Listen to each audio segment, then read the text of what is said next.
It would seem to me that these numbers suggest that the people who can afford to spend, i.e. the more affluent people in the country, are spending. And they're spending on experiences. They're spending on airfares, which have gone up a lot. It's not just because people want to spend more. It's because the fares have gone up. They're spending on hotels. They're spending on restaurants. These are discretionary income buys. Yeah, I think that's right. I think we're seeing a really interesting story play out that bifurcates the growth in the economy, where you're seeing this, the interest rate sensitive sectors, how I'd characterize it, really starting to take a bit of a brunt. We're seeing that play out in the housing sector, the auto sector. And then, as the consumers are looking back at where they're spending their money, they're trying to balance between spending on the essentials and spending on experiences that they missed out on during the pandemic. That really is at the core of where consumers' heads are and where they're spending today. I look at particularly airlines spending. They're up 56% year over year. It's not just that more people are traveling. It's also that more people are paying a hell of a lot more to travel. The fares have gone up.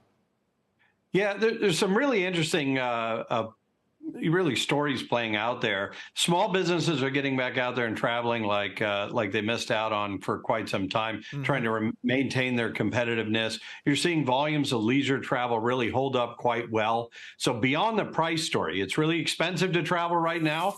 The travel experience is quite challenging. If you go to an airport, you're not finding pilots, or you're not finding the TSA support that you need. And that's making travel even more difficult. But yet, in spite of that, we see travel demand remaining really strong when we look at the bookings and not just how much people are spending.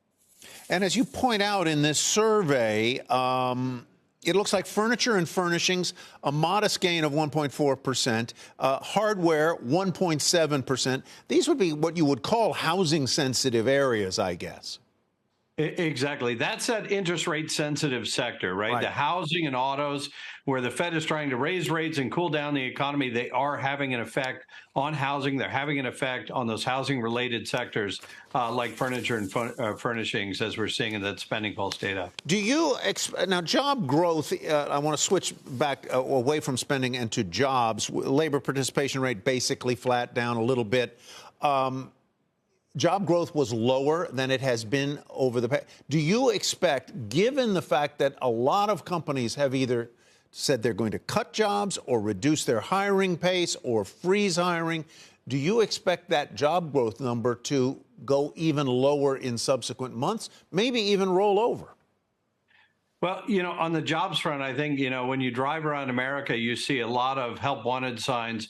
You see incentives to be able to, bonuses to sign up to work at a fish factory in Minnesota or whatever it is.